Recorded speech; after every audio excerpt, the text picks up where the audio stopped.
Bonjour à tous, ravi de vous retrouver ici dans notre centre de formation. Alors, avant de commencer, je souhaite vous remercier au nom de toute l'équipe Schluter pour votre participation lors de la dernière vidéo, il y a 2 semaines. Vous avez été nombreux à nous regarder, à nous poser des questions, toujours intéressantes d'ailleurs. Alors, le but de ces vidéos est évidemment de vous montrer la mise en œuvre de nos systèmes, mais c'est aussi avant tout une façon pour nous de vous dire que pendant cette période, nous restons solidaires à vos côtés. Alors, après sondage auprès de vous, artisans, c'est le thème douche à l'italienne qui a été plébiscité. Nous allons donc voir aujourd'hui, grâce à Samir, Fred et Franck, comment réaliser une douche de plein pied avec le système Kerdi 200. Bonjour Fred.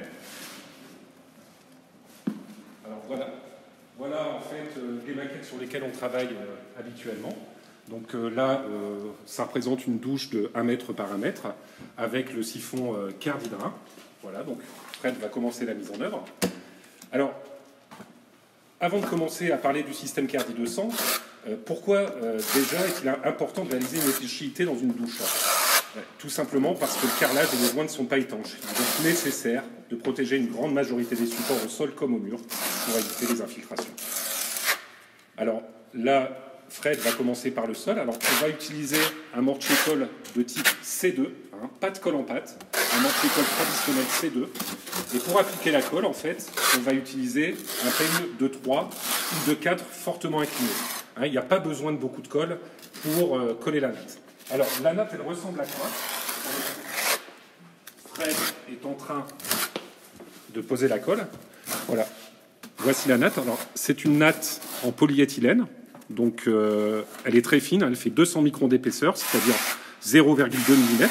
Elle est tramée d'un côté, ça c'est tout simplement pour faciliter la découpe. Et donc voilà, elle a un non tissé sur les 2 faces en fait qui va permettre de faire l'accroche avec le mortier-colle.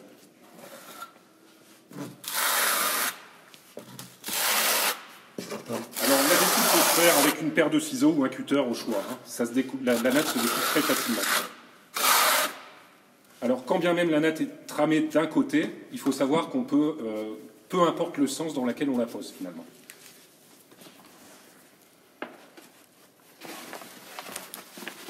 Alors, pendant que Fred va poser la natte au sol, voilà, vous avez vu aussi que finalement on a un siphon. On a voulu simuler en fait une chape dans laquelle le siphon est déjà intégré. Alors, on a plusieurs types de siphons. On peut voir ici. Alors c'est un siphon horizontal, sortie horizontale pour le coup. On voit ici, je ne sais pas si vous voyez mon doigt, on a une platine relativement large qui fait plus de 5 cm en fait, et qui va vraiment permettre d'avoir un raccord parfait avec la natte en fait, tout simplement. Donc on a une protection aussi, que Frédéric est en train d'enlever, voilà. Donc il applique la natte. Alors des siphons, on en a de différents types, je vous les montrerai après. Ce que Fred utilise là, vous voyez, c'est la colle qu'on appelle Kerdi colle chez nous. Donc c'est une colle bicomposante, donc une partie poudre et une partie résine qu'on mélange. Je vais vous montrer le produit. Alors là, en l'occurrence, pour une douche comme celle-ci, on va utiliser des conditionnements de 1,85 kg. Alors, l'intérieur du pot se présente comme ça. Voilà. Vous avez une partie poudre au fond et la partie résine qui se trouve dans ce pot ici. C'est un mélange de 1 pour 1 en fait. Donc, vous mélangez l'ensemble et ça va vous permettre en fait, ce produit-là, on va l'utiliser pour réaliser tous les raccords. Ça va tout simplement parfaire l'étanchéité. Donc là, en l'occurrence, Fred l'a utilisé pour faire le raccord entre le siphon et la natte. Et vous le verrez par la suite, on va l'utiliser aussi pour coller les bandes de pontage.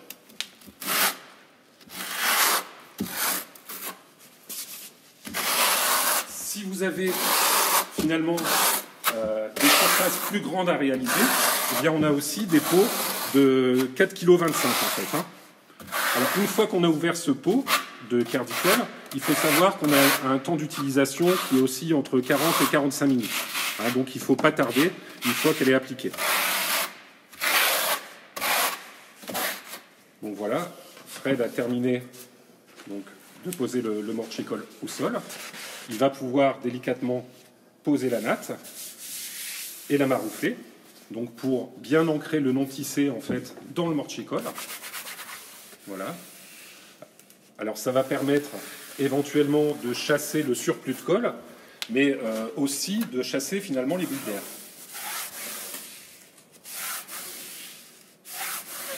Voilà, alors je me répète, hein, c'est un mortier-colle traditionnel C2 qu'on va utiliser sur toute la surface. Là où on va utiliser la colle Kerdi-Colle, c'est vraiment uniquement au droit des jonctions finalement, ici, au niveau de la platine du siphon. Alors vous voyez, ça s'applique très vite finalement. Alors on a différents types de siphons. On a des siphons horizontaux ou verticaux. Voilà, alors je vous en montre deux, mais on en a plusieurs dans la gamme. Alors celui-ci, c'est le siphon horizontal, un des siphons horizontaux, donc en deux parties, un avaloir plus la base siphon. On en a d'autres également en sortie verticale. Voilà, avec le siphon, la cloche, le siphon cloche en fait directement intégré dans l'avaloir.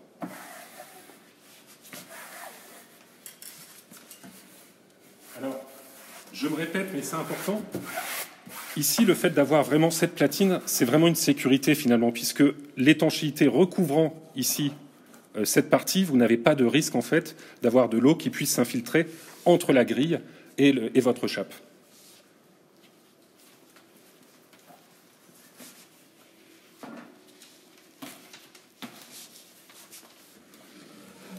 Alors une fois qu'on a terminé le sol, eh bien, on va faire les remontées sol-mur. Alors il y a plusieurs façons de le faire. Là, on va vous montrer finalement la plus simple.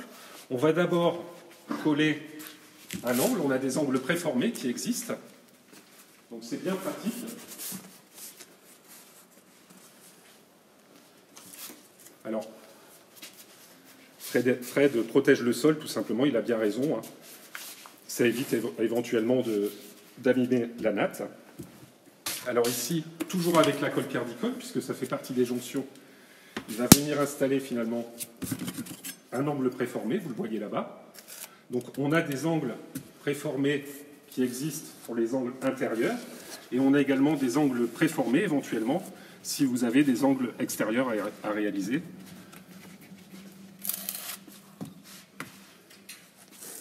Voilà, donc on applique la Kerdi-Colle tout simplement. Alors le petit peigne en fait que tient Fred, c'est un peigne qui est livré en fait avec dans le conditionnement de la Kerdi-Colle.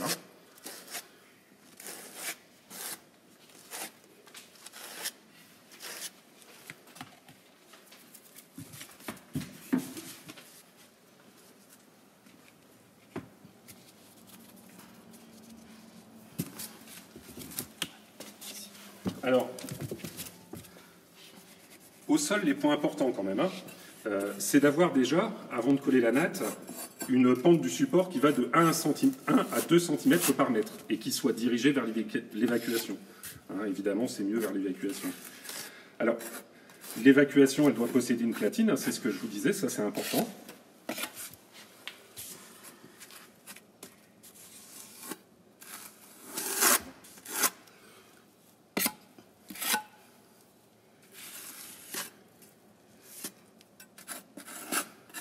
Voilà. Donc, une fois que l'angle en fait a été installé, on va positionner des bandes en fait. C'est un produit qui est similaire à la Kerdi, à peu de choses près. Ce sont des bandes qui s'appellent Kerdi Keba. Alors là, en l'occurrence, on va installer les bandes Kerdi Keba 125. Donc ce sont des bandes qui sont également en polyéthylène,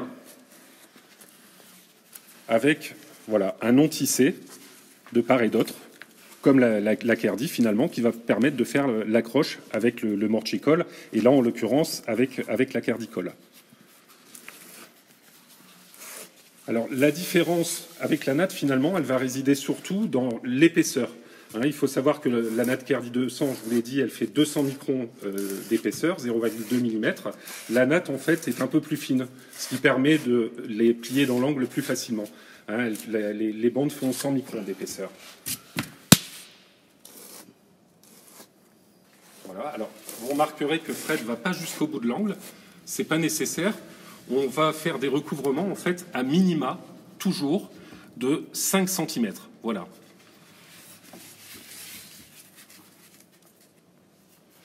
et en l'occurrence au niveau du mur, 5 cm au-dessus du revêtement fini. Donc là, voilà, Fred installe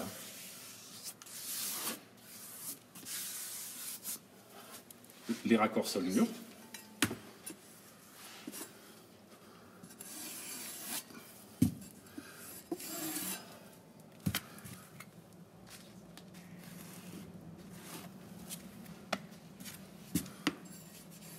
Alors pendant que Fred installe les jonctions sol-mur, hein, il y a un point important aussi concernant la natte Cardi 200 en fait, c'est que cette natte en fait, elle bénéficie de 2 avis techniques. Alors un pour le traitement des murs et des sols sans siphon, c'est l'avis technique SPEC, qui veut dire système de protection à l'eau sous carrelage, et un pour le traitement des sols avec pente et avec siphon, c'est-à-dire l'avis technique CEPI. CEPI, ça veut dire système d'étanchéité de plancher intermédiaire. En fait, les deux combinés permettent de traiter une douche dans son intégralité en toute sécurité et surtout avec un seul système. Alors c'est important ce que je vous dis parce que vous avez parfois certains produits qui ont l'habilitation SPEC, enfin, donc qui sont système de protection à l'eau sous carrelage, mais un SPEC seul en fait peut aller au sol, mais si on le pose au sol, c'est sans pente, sans siphon. Autant vous dire que dans une douche, c'est relativement compliqué. Donc là, le fait avec cette natte Cardi d'avoir 2 avis techniques, ça nous permet vraiment de traiter l'intégralité d'une douche, au sol comme au mur, et au sol avec pente, avec siphon.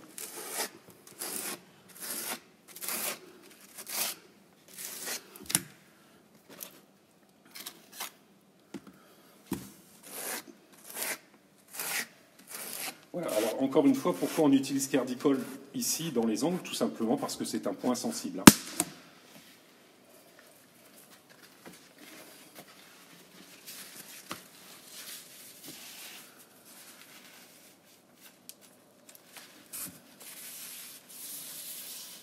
Voilà, donc là on a quasiment terminé le cuvelage au sol.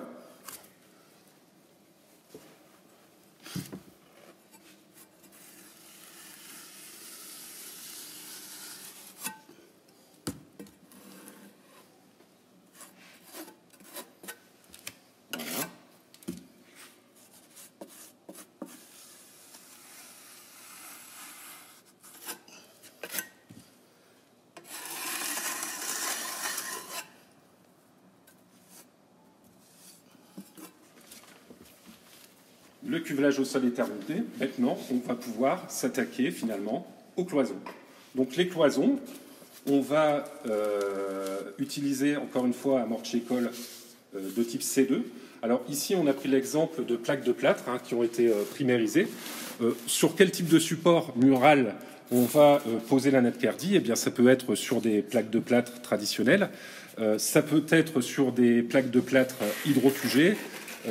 Ça peut être aussi sur des carreaux de fer cuite, par exemple. Alors, certains me diront pourquoi finalement utiliser une natte sur du placoplâtre hydrofugé. Eh bien, tout simplement parce que les plaques de plâtre hydrofugées, effectivement, ça protège un certain temps d'une pénétration potentielle d'eau. Mais bien souvent, quand les plaques de plâtre hydrofugées sont installées, ils sont installés avec des joints classiques et non pas des joints spécifiques aux plaques de plâtre hydrofugées. Donc, eh bien, on a toujours un risque. Et il est donc préférable vraiment d'utiliser cette natte, que ce soit sur une plaque de plâtre traditionnelle ou une plaque de plâtre hydrofugée. Alors, vous voyez ici, Frédéric toujours utilise le même peigne. Hein. Très peu de colle finalement, un mortier-colle encore une fois de type C2, pas de colle en pâte. Hein. L'accroche de la natte va se faire, c'est une accroche mécanique avec le non tissé. Donc on n'a pas besoin de colle prête à l'emploi, on va utiliser vraiment un mortier-colle de type C2. Alors je vais revenir un tout petit peu en arrière pendant que Frédéric est en train d'installer la natte au mur. Je vous parlais tout à l'heure des angles préformés. Voilà, donc celui qu'a installé tout à l'heure Fred, c'est un angle rentrant, ici. Voilà. Mais il faut savoir aussi dans la gamme, éventuellement, si vous avez des retours à réaliser, on a la possibilité de le faire aussi avec des angles sortants. qui sont déjà préformés. En fait, ça évite des coupes qui peuvent être parfois complexes.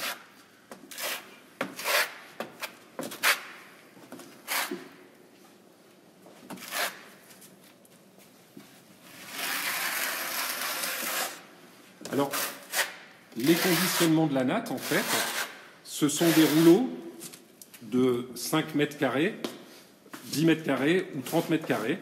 Vous avez, donc en largeur de 1 mètre, vous avez également des largeurs qui vont à 1,50 m et à 2 mètres.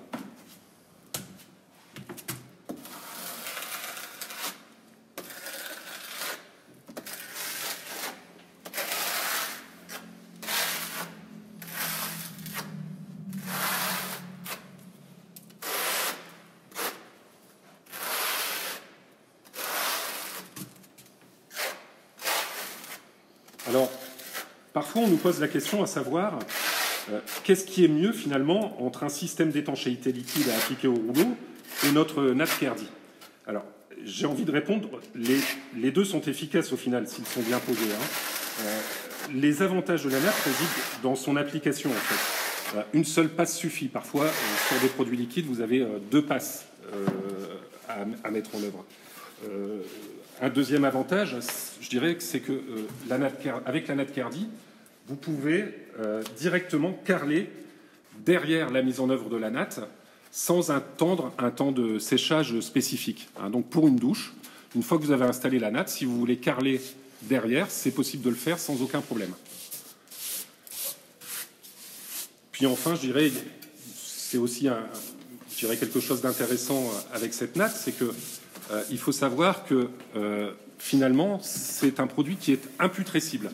Ça veut dire quoi? Ça veut dire tout simplement que vous n'avez pas de date de péremption sur ce produit. Alors là, je vais exagérer un petit peu, mais si vous avez une douche de 4,48 m à réaliser, eh bien, vous allez découper 4,48 m de produit. Le reste, ça ne part pas à la poubelle. Vous pouvez le conserver pour un chantier futur. Ça se conserve bien, sans aucun problème. Alors, quand je dis ça se conserve bien, le seul impératif, c'est de faire attention au stock, tout simplement. Alors, ça ne craint pas le gel. En revanche, il ne faut pas laisser la natte en plein soleil, par exemple. Ça peut craindre un petit peu les UV. Donc, on le stocke dans un endroit, voilà. Cave, garage, camionnette, sans problème. Et ça se garde indéfiniment. Alors voilà. Fred maroufle bien la natte. Encore une fois, pour chasser éventuellement le surplus de colle, mais aussi pour éviter d'avoir des bulles d'air sous la natte. Voilà.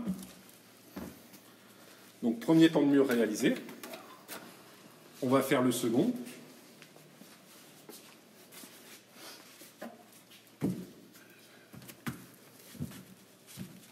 Alors, toujours protégé avec un carton, hein, c'est préférable au niveau du sol.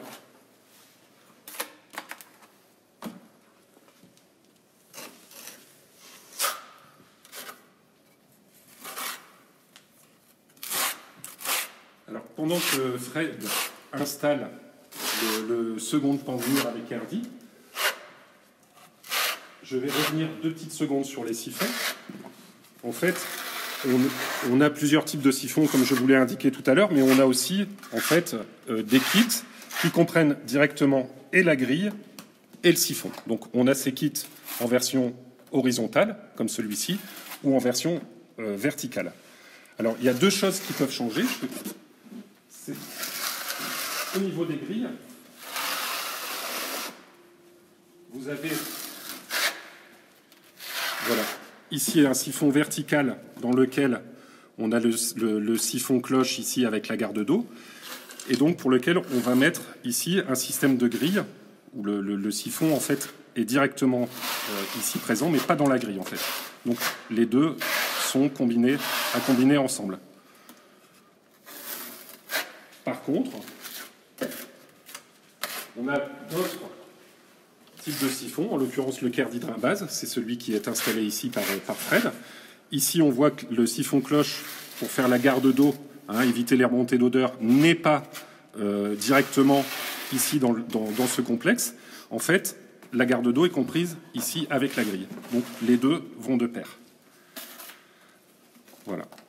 Alors évidemment, on a différents types de grilles, avec vis ou sans vis, avec des designs différents. Je vous en ai montré un tout à l'heure.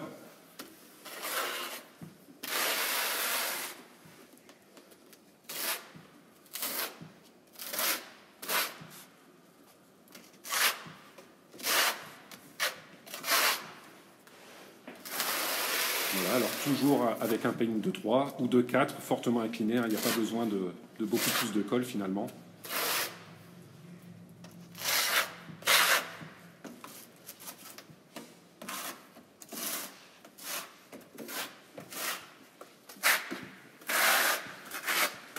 Alors aujourd'hui, on vous montre le système avec nos quarts d'hydrain, avec des siphons centraux, mais il faut savoir qu'on a aussi toute une gamme de caniveaux également, donc qui peuvent être installés par exemple en bas de pente.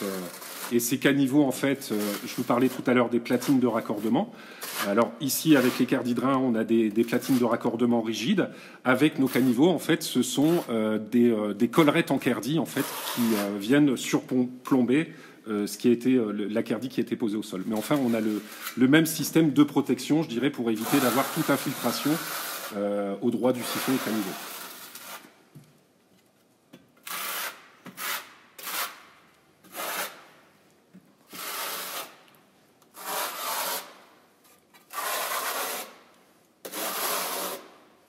Voilà. Alors, on a simulé ici, évidemment, c'est une maquette, mais les sorties de canalisation qu'on peut retrouver pour vos robinets d'eau chaude ou froide. Alors, Fred a tout simplement, préalablement, fait des petites découpes. Voilà.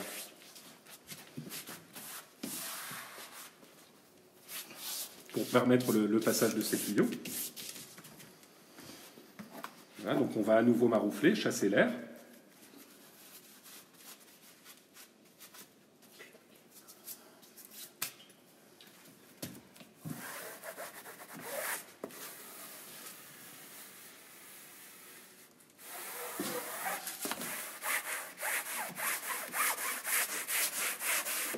Voilà, on chasse l'air.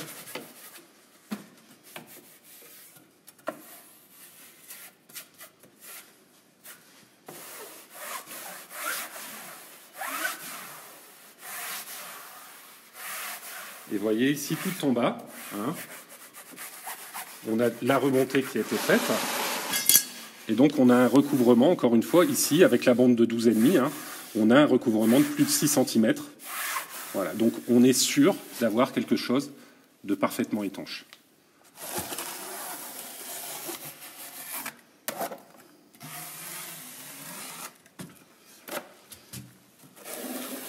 Alors, on a presque terminé, mais pas tout à fait quand même. On a traité effectivement le sol, on a traité les murs. Quand je dis on, c'est surtout Fred. Et il reste quand même des points essentiels, notamment deux. Le premier, finalement, c'est ici, la jonction au niveau des deux parois.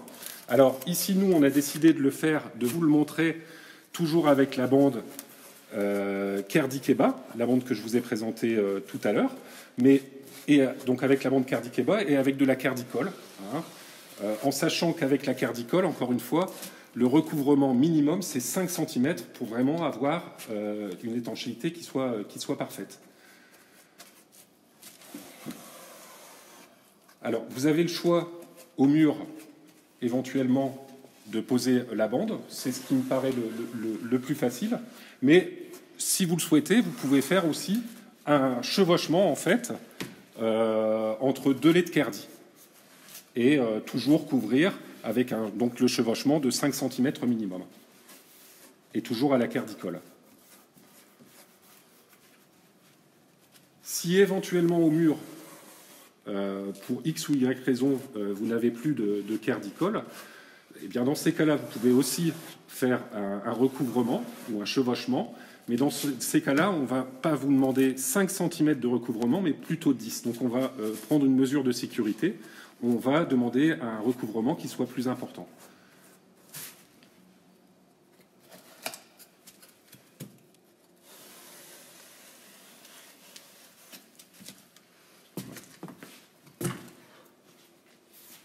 Voilà, donc une des dernières opérations.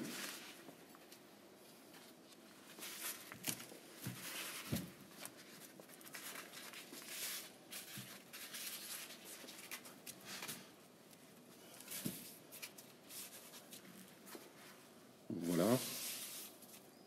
On positionne d'abord bien la natte, hein, et puis ensuite, voilà, on vient tranquillement la maroufler. C'est important de bien la positionner dès le départ, en fait. Hein. Voilà.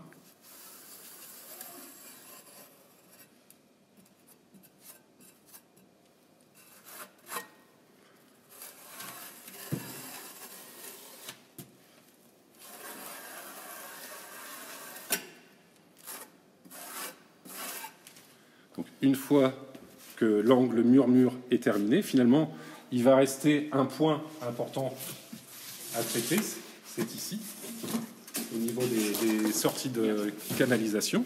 Et bien là, en fait, on a aussi un produit spécifique. Voilà, c'est une collerette, en fait, en Kerdi, dans lequel on a un caoutchouc intégré en fait au niveau des sorties. Alors ça existe en sortie double ou en sortie simple, on a également différents diamètres. Et bien ça va permettre en fait de parfaire l'étanchéité au niveau de vos canalisations. Donc on va utiliser encore une fois la cardicole,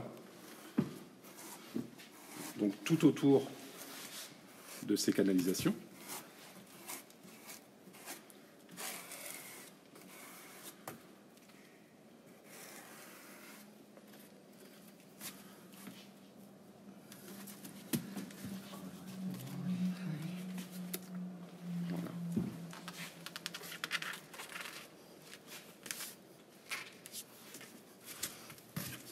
Voilà, donc on voit bien ici que finalement le caoutchouc, en fait, la partie souple épouse les canalisations.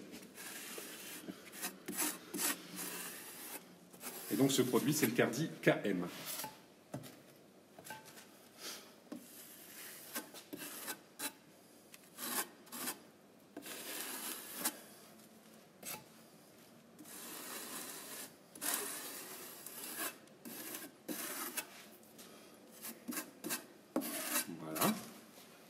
Donc là, ça y est, on a terminé la pose donc, de l'étanchéité au sol, du spec au mur, avec un même produit, un même système, Schluter Kerdi 200. On a l'intégralité qui va permettre d'avoir vraiment quelque chose de parfaitement étanche. Reste au sol à intégrer le siphon. Tu as une question peut-être pour moi, Samir? Oui, alors j'ai une question de Frédéric. Poser la faïence dans la foulée n'est pas risqué. Avec le poids, ça ne décollerait pas la natte? Alors, c'est une très bonne question.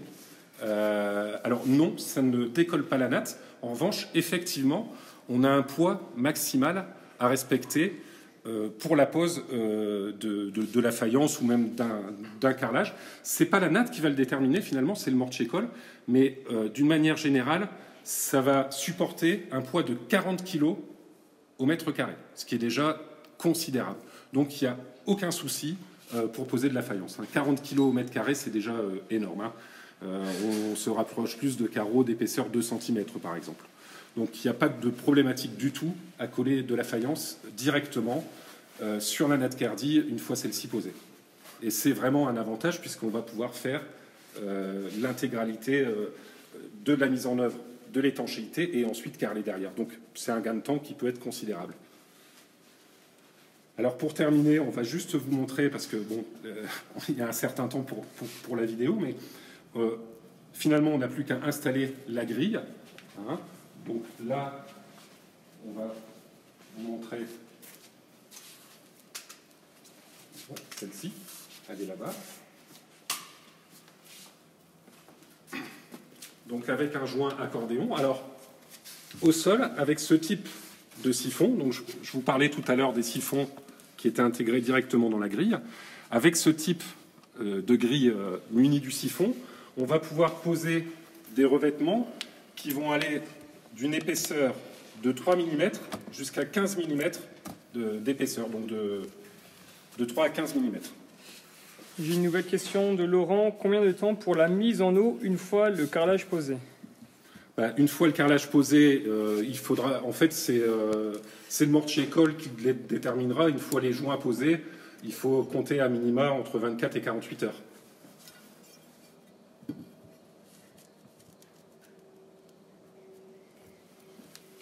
Il faut que les joints finalement soient parfaitement secs.